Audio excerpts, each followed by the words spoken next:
दिन है मंगलवार, तारीख 29 जुलाई 2023 और आप सुन रहे हैं मजदूर जगत की खबरों का बुलेटिन वर्कर्स कनेक्ट रेडियो। आइए सुर्खियों से करें शुरुआत। शोध में खुलासा, गिग मजदूरों के काम के घंटे हैं ज्यादा, 3 साल में घटी है असल आमदनी।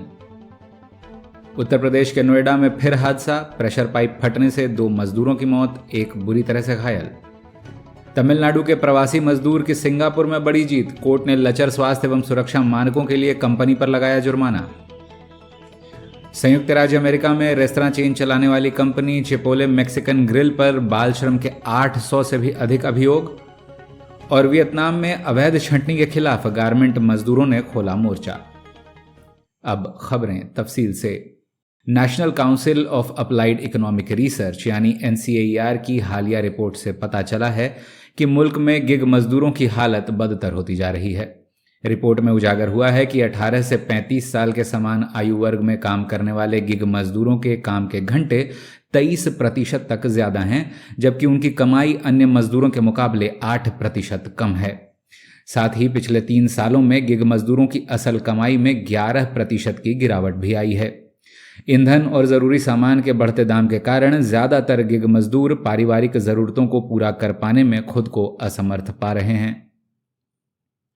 उत्तर प्रदेश के नोएडा सेक्टर 81 स्थित स्पेयर पार्ट्स बनाने वाली company United drilling tools private limited में प्रेशर पाइप फटने के कारण 2 मजदूरों की मौत हो गई, जबकि एक मजदूर की बुरी तरह से घायल होने की खबर है।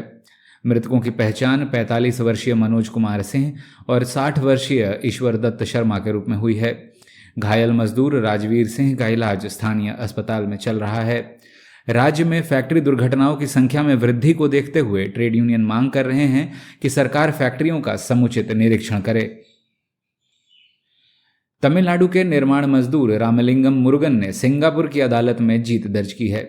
रामलिंगम रीगल मरीन सर्विसेज के लिए काम कर रहे थे जब काम पर जाते दौरान वे गाड़ी से गिर पड़े, जिसके कारण उन्हें गंभीर चोटें आई थीं। सिंगापुर में प्रवासी मजदूरों के साथ, खासकर निर्माण मजदूरों के साथ हादसे की घटनाएं आम हैं और सरकार ने संसद में यह माना है कि इस बाबत कानून बनाने से कंपनियों को इससे अतिरिक्त खर्च उठाना पड़ेगा, जिससे अर्थव्यवस्था पर प्रतिकूल प्रभाव पड़ेगा। मौजूदा मामले में कोर्ट ने कंपनी को हादसे का जिम्मेदार ठहराते हुए कहा है कि मजदूरों की सुरक्षा कंपनी का कर्तव्य है, जिससे कंपनी पल्ला नहीं झाड़ सकती।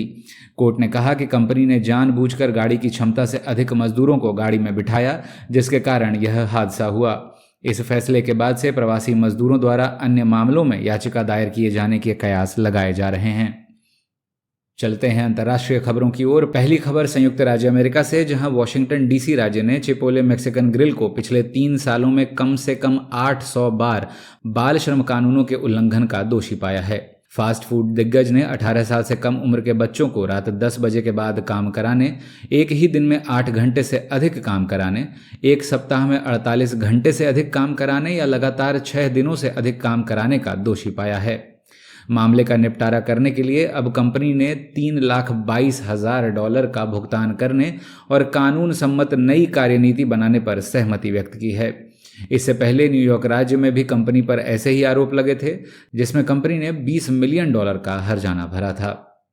उधर वियतनाम में कपड़ा निर्माता कंपनी नोबलैंड के मजदूर अवैध छंटनी के खिलाफ हड़ताल पर हैं। कंपनी ने 600 से अधिक मजदूरों को काम से निकालने का फैसला किया है। इनमें से ज्यादातर मजदूर 15 से भी अधिक सालों से कंपनी के लिए काम कर रहे हैं और तयशुदा मासिक वेतन पाते हैं। कंपनी उत्पादकता पर आधारित वेतन यानी प्रोडक्टिविटी लिंक्ड वेजेस लागू करना चाह रही है, जिसके बाद इन मजदूरों की कमाई मौजूदा 9 मिलियन डोंग से घटकर 5 मिलियन डोंग हो जाएगी, जो कि नए ठेका मजदूरों के बराबर होगी। बताते चलें कि साल 2021 में नई वेतन नीति के ऐलान के बाद से ही मजदूरों ने इसका विरोध करना शुरू कर दिया था। अब नीति लागू करने और विरोध कुचलने के इरादे से कंपनी ने मनमाने ढंग से मजदूरों की छंटनी शुरू कर दी है। इस अंक में बस इतना ही।